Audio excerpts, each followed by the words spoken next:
Selamat pagi, Assalamualaikum warahmatullahi wabarakatuh. Salam sejahtera untuk kita semuanya.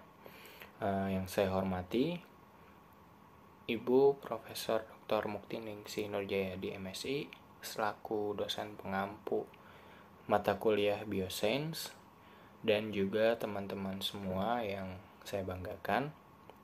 Jadi pada pagi hari ini kelompok kami, yaitu kelompok 2, izin menjelaskan mengenai PPT yang sudah kami diskusikan mengenai jurnal Developing an Appropriate Digital Hearing Aid for Low Resource Countries, yaitu a case study. Jadi sebuah studi kasus yang dimana mengembangkan alat bantu dengar digital untuk sumber daya negara yang memang rendah gitu.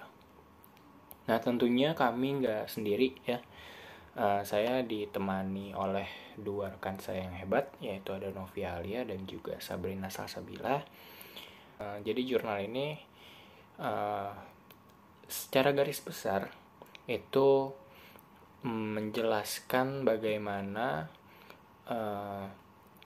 sebuah alat bantu dengar gitu kan untuk sebuah negara. Jadi negaranya itu di Thailand. Bagaimana alat bantu dengar itu bisa berguna untuk masyarakat penduduk Thailand. Terus kemudian di sini ada topik bahasan. Topik bahasan kita ada 4 topik utama, yaitu ada introduction ataupun pengenalan. Terus kemudian ada metodenya bagaimana.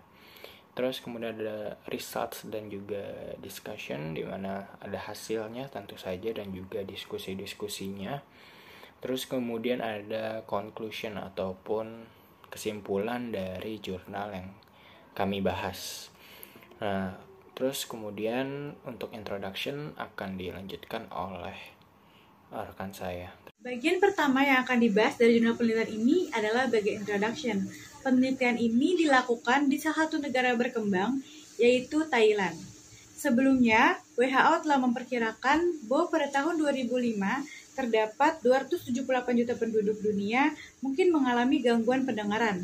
Di Thailand sendiri, data survei terakhir oleh Kantor Statistik Nasional Thailand pada tahun 2007 menunjukkan bahwa terdapat 348.992 orang tunarungu.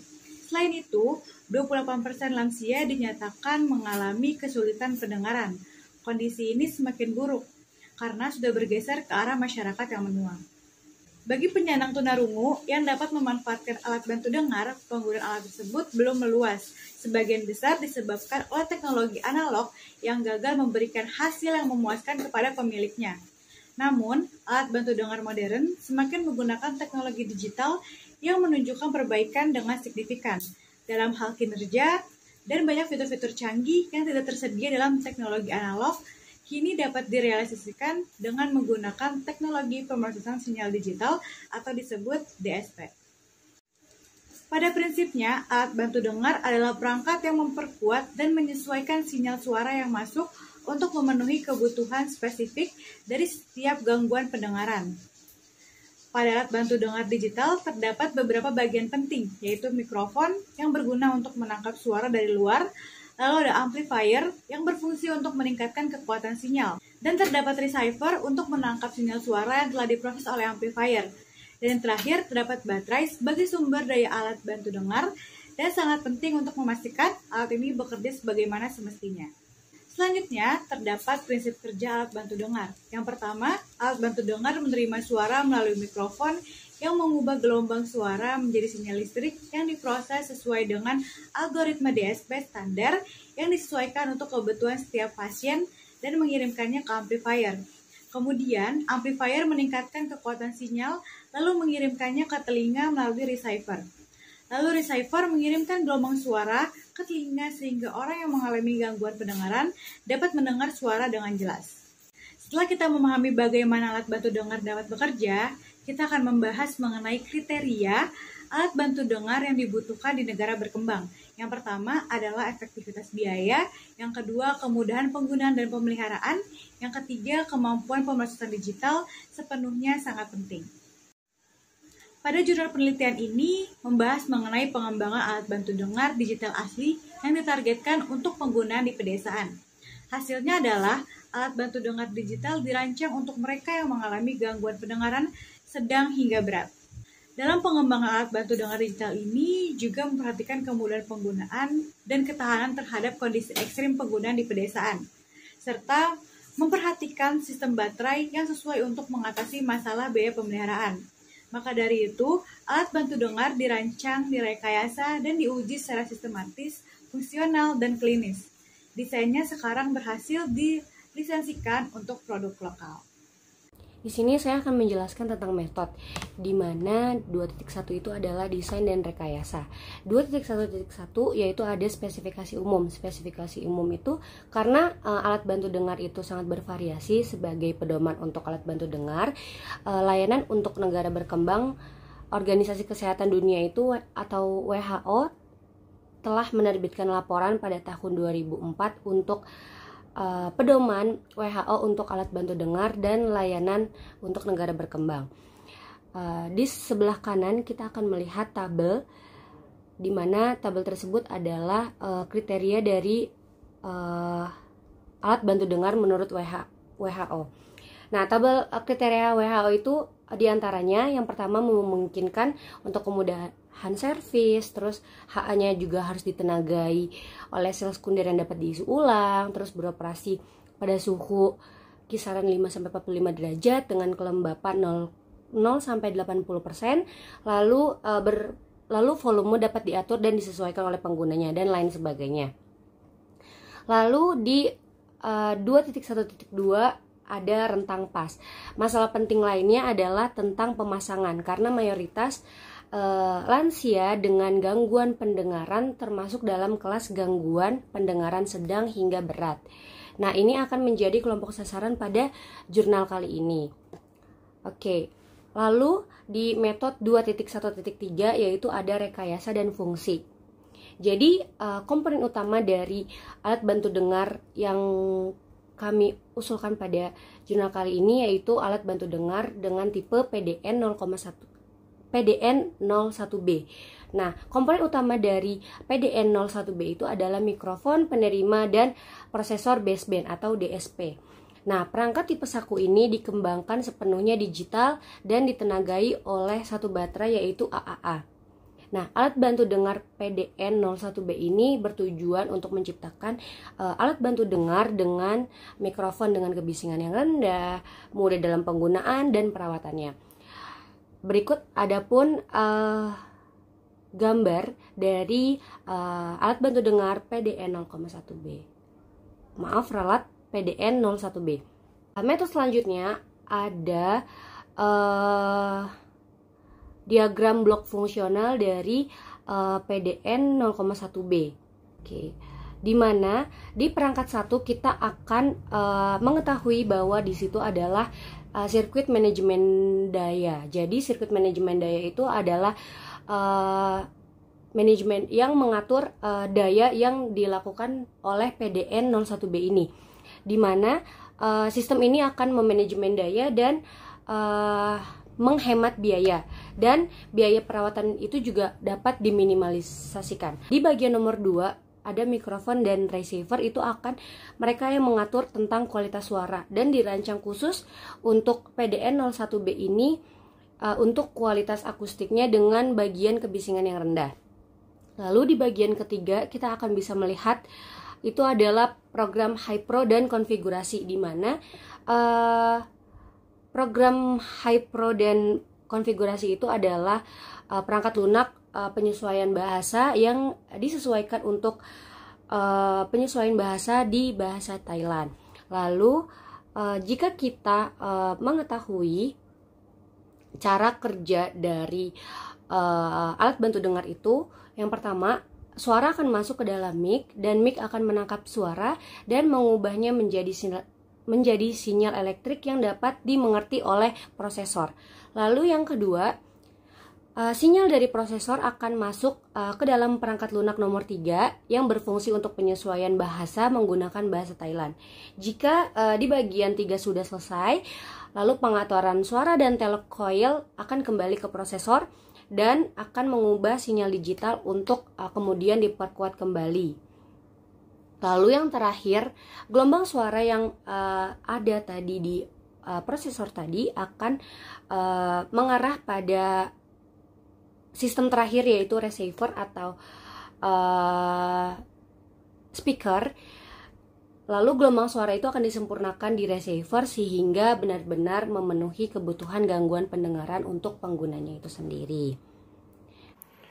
Oke, baik. Untuk yang metode selanjutnya atau metode selanjutnya yaitu ada tes akustik.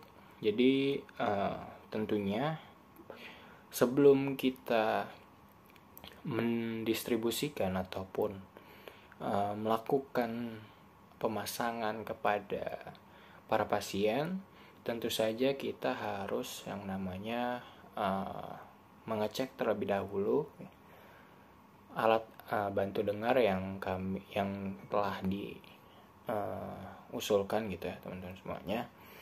Jadi tes akustik ini merupakan suatu metode yang cukup penting karena bertujuan yaitu untuk memverifikasi bahwa instrumen ataupun alat dari alat bantu dengar tersebut itu berfungsi dengan baik, yaitu di sini berfungsinya itu sesuai dengan spesifikasi pabrikan yang terstandarisasi dan kemudian berfungsi dengan baik, yaitu sesuai dengan kebutuhan pendengaran pemakainya gitu.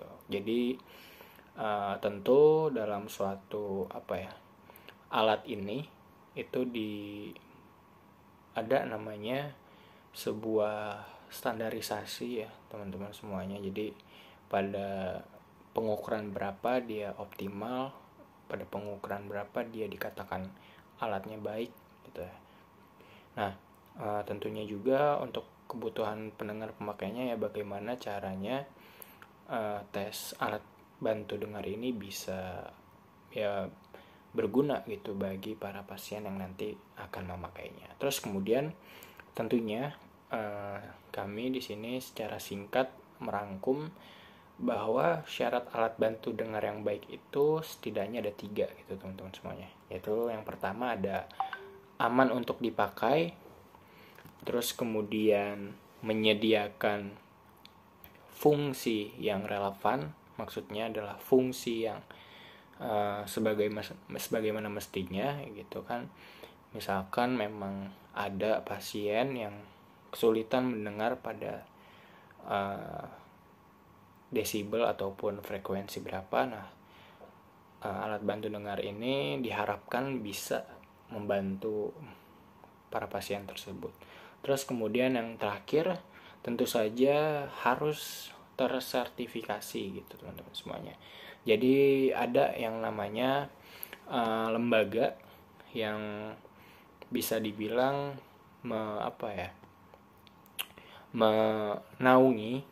menaungi standarisasi dari alat bantu dengar tersebut. Jadi di sini ada IEC, yaitu International Electrotechnical Commission, dan juga ada ANSI, yaitu American National Standard Institute ya. Dimana kedua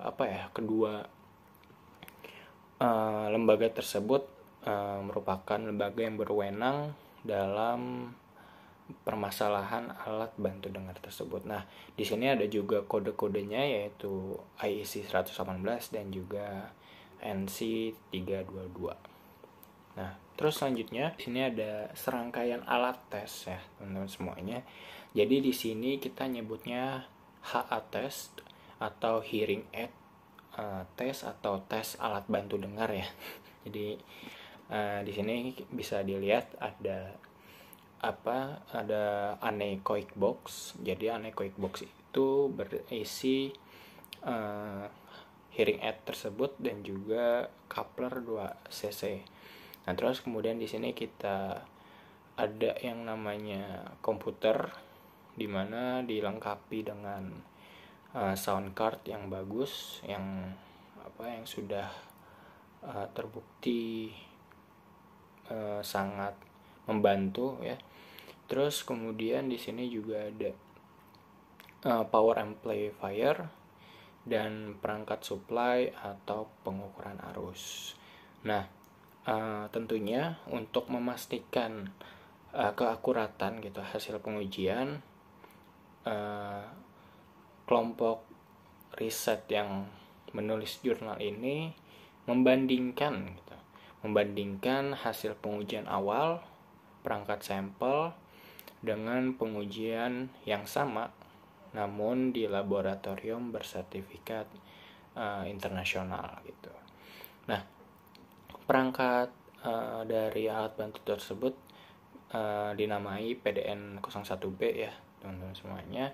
Nah, terus kemudian di tabel 3 ini merupakan pengukuran yang ataupun tes yang telah dilakukan pada HA test di gambar figur 3 itu. Jadi di tabel 3 kami mengukur beberapa tes ya teman-teman semuanya, dari HFA OSPL 90 dengan pengukuran 105 desibel sampai dengan STS yang pengukurannya itu 5 desibel.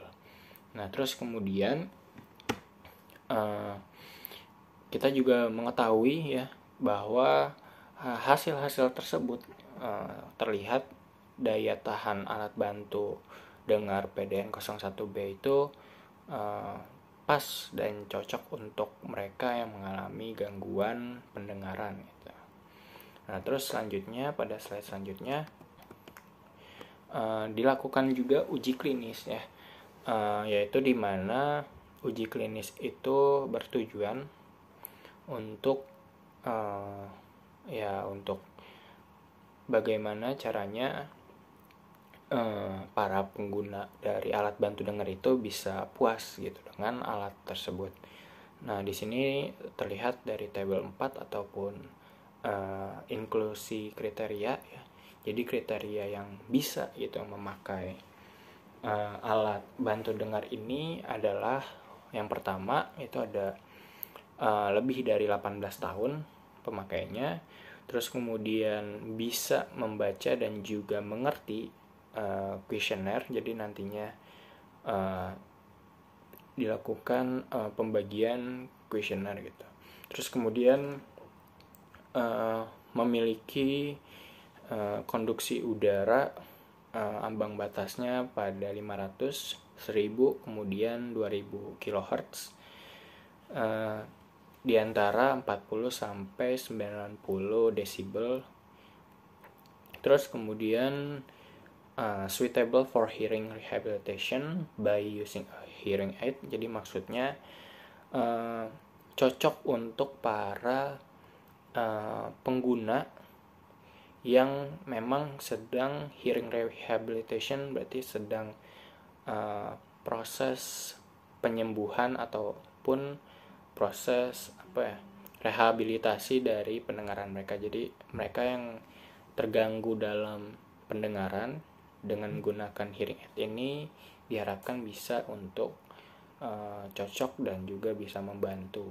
Terus kemudian poin selanjutnya adalah tidak pernah memakai alat bantu apapun itu sebelumnya, belum pernah memakai alat bantu dengar. Terus kemudian mengerti cara mengoperasikan ataupun cara memakai dari alat bantu dengar tersebut setelah dilakukan training ataupun pelatihan ya. Nantinya juga akan ada pelatihan tapi tidak disebutkan di jurnal ini. Kemudian dan yang terakhir adalah bersedia untuk kembali lagi ke tempat tersebut setelah 1 bulan, kemudian 3 bulan, 6 bulan, dan juga setahun. Nah, terus selanjutnya yang metode terakhir adalah tes fungsional jangka panjang, di mana nantinya bertujuan untuk mengecek apakah alat bantu tersebut itu masih baik, masih optimal atau tidak gitu. Nah, tes tersebut dilakukan saat pemasangan di bulan pertama, bulan ke-3, ke-6, dan juga ke-12. Nah, pada tes fungsional jangka panjang ini dilakukan juga beberapa tes gitu kan teman-teman semuanya. Itu ada 3, setidaknya ada 3 yang dicantumkan dalam jurnal tersebut.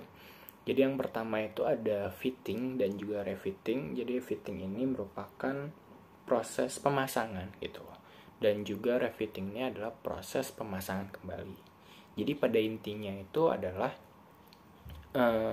nantinya pada bulan pertama, bulan ketiga, bulan ke-6, dan juga bulan ke-12 itu akan dilakukan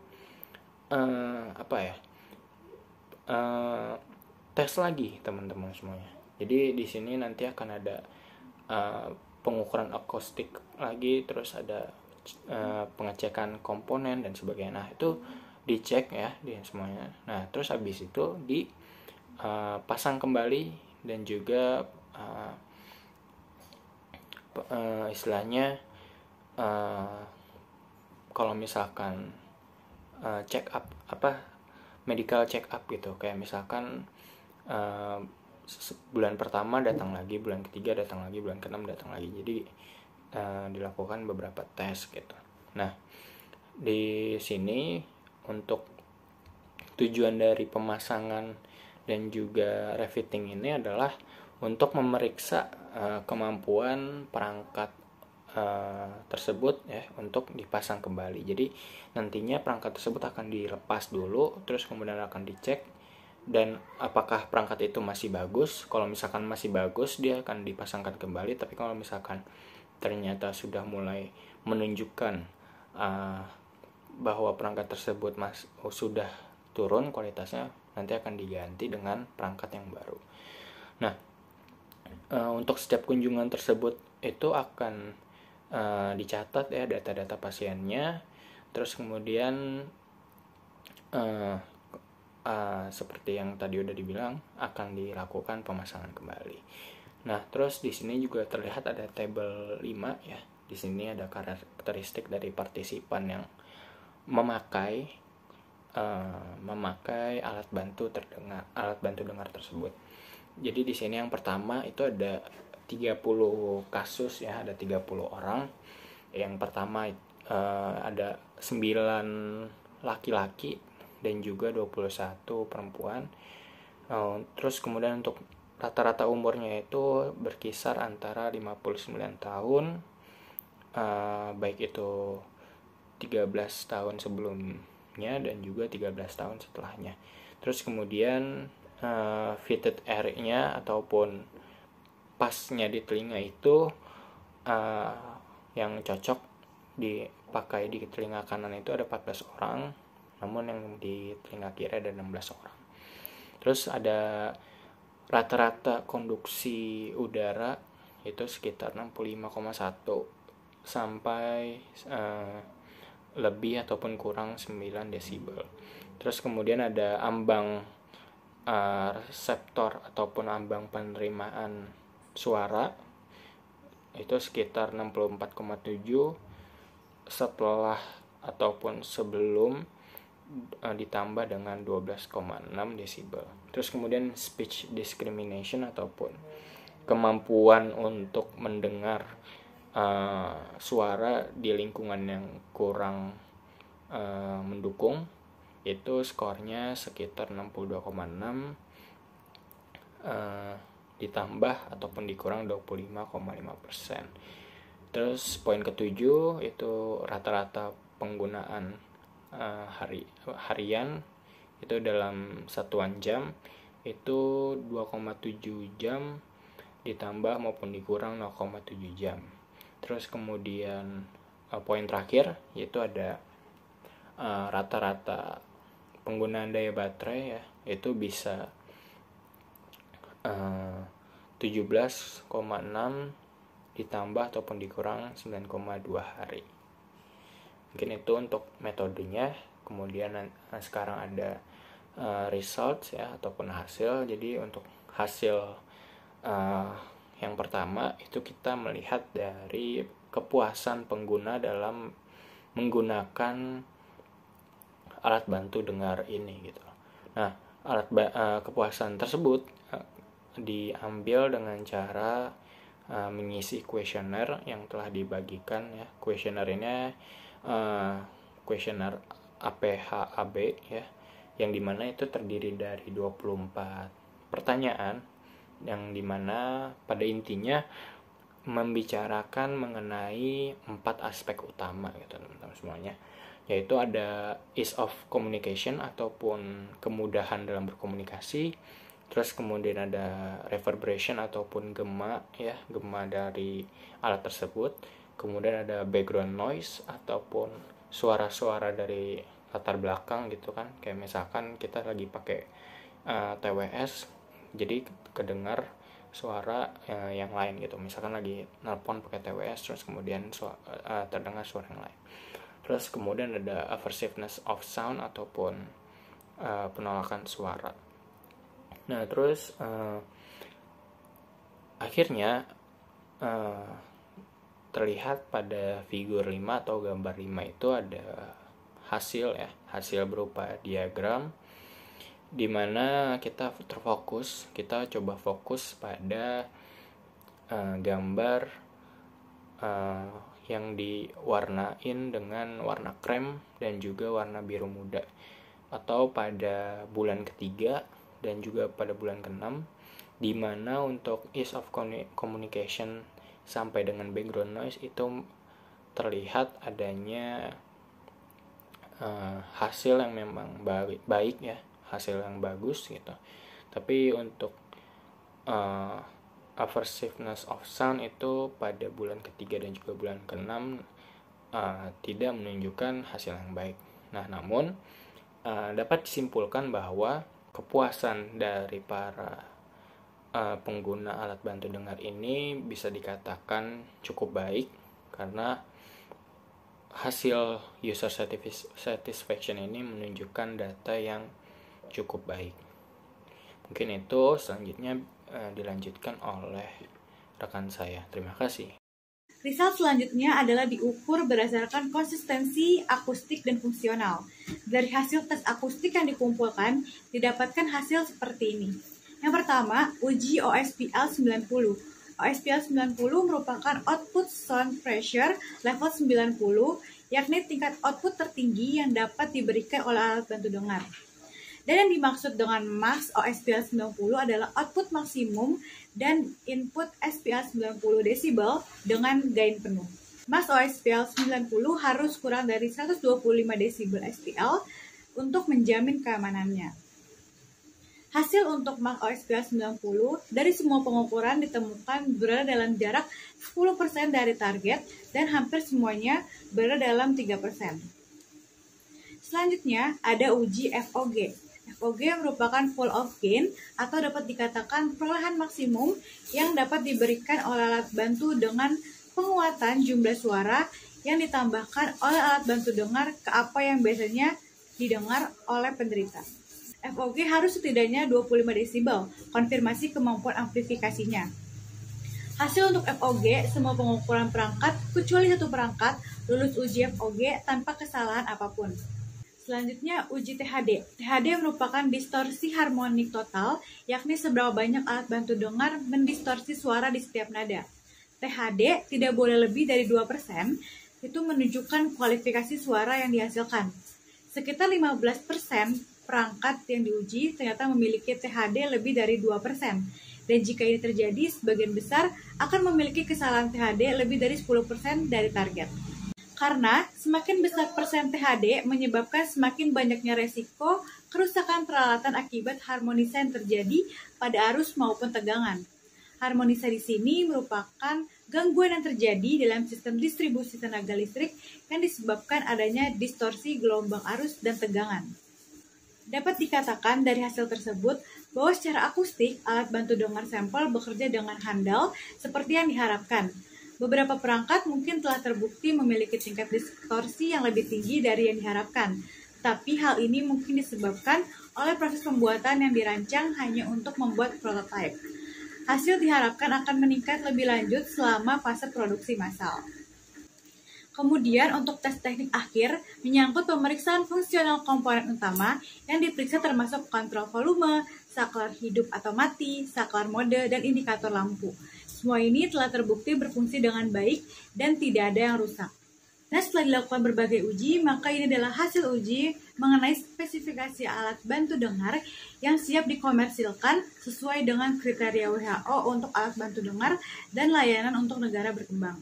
Yang pertama, BTL lebih disukai, tapi jenis yang dikenakan pada tubuh mungkin juga diperlukan untuk biaya rendah, kemudahan penggunaan, dan ketersediaan baterai juga dalam kasus daerah pedesaan di mana lebih disukai yang dikenakan pada tubuh.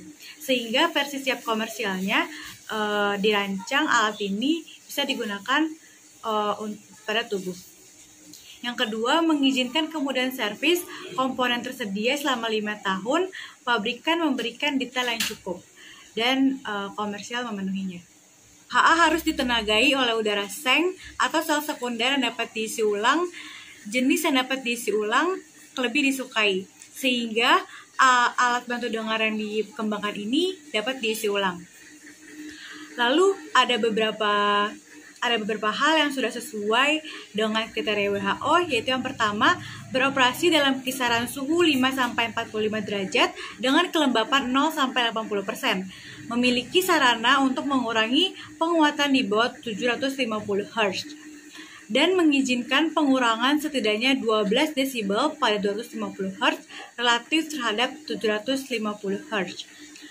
Dan alat bantu dengar juga membutuhkan penguatan sehingga dapat diatur dan disesuaikan oleh pengguna. Dan alat yang dikembangkan ini telah diprogram melalui komputer. Kriteria selanjutnya adalah rentang volume minimal 30 desibel. Kontrol volume diberi nomor dengan jelas. Dan ini sudah sesuai dengan kriteria yang ada pada alat yang telah dikembangkan. Kriteria selanjutnya adalah adanya kumparan induksi. Dan pada alat bantu dengar ini, koil induksi telah disediakan. Selanjutnya adalah HA dengan AGC lebih disukai. Dan pada alat ini, AGC dilengkapi dengan WDRC. Kriteria selanjutnya adalah produsen memiliki ISO 9001 pada sistem manajemen mutu.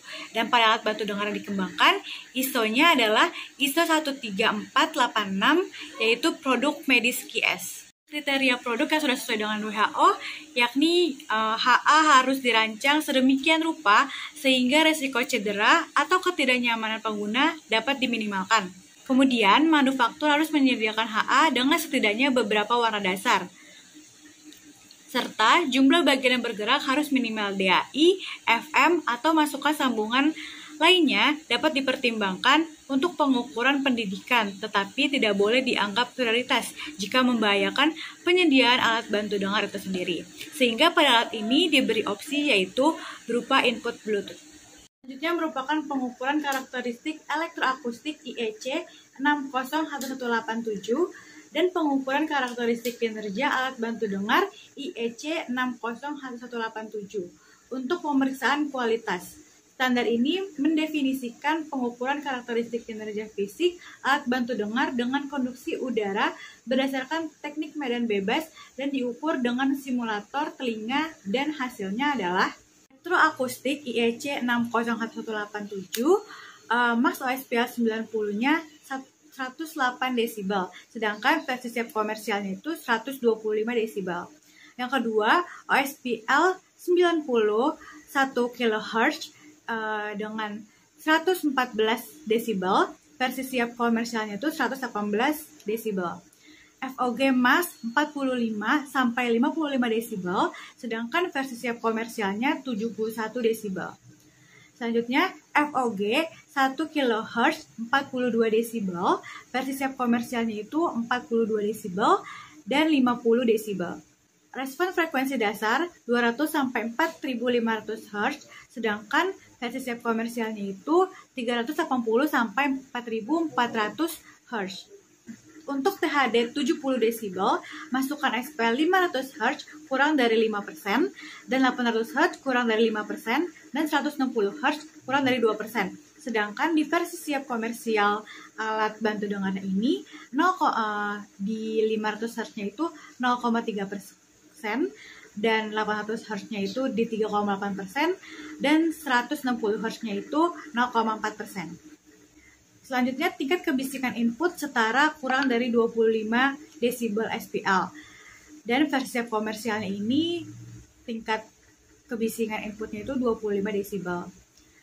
Dan untuk arus baterainya ini di elektroakustik kurang dari 1 mikroampere meter, sedangkan di versi siap komersialnya ini 11,8 mikroampere meter, sehingga dapat diisi ulang.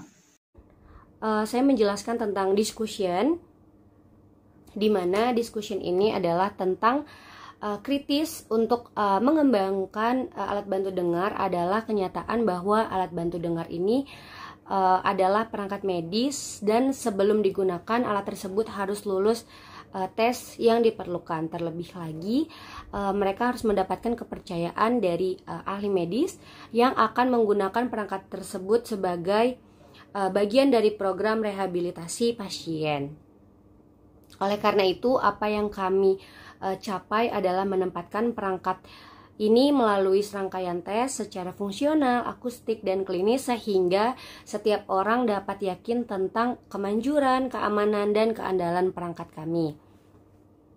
Oke, selanjutnya saya akan menjelaskan tentang conclusion, di mana diantaranya makalah ini akan membahas pengembangan alat bantu dengar digital asli yang ditargetkan untuk penggunaan pedesaan. Lalu hasilnya adalah alat bantu dengar ini sepenuhnya digital yang dirancang untuk mereka yang mengalami gangguan pendengaran sedang hingga berat. Lalu muncul dalam bentuk tipe saku untuk memenuhi persyaratan kemudahan penggunaan dan ketahanan terhadap penggunaan pedesaan. Lalu faktor bentuk juga memungkinkan sistem baterai yang sesuai yang membantu mengatasi masalah biaya dalam pemeliharaannya. Lalu yang terakhir, alat bantu dengar PDE-01B ini dirancang dan diuji secara sistematis, secara akustik, fungsional, dan klinis. Dan desainnya sekarang telah berhasil dilisensikan untuk produksi lokal. Oke, next. Oke, cukup sekian presentasi dari kelompok kami. Kurang lebihnya mohon dimaafkan. Wabillahi taufiq wal hidayah. Wassalamualaikum warahmatullahi wabarakatuh.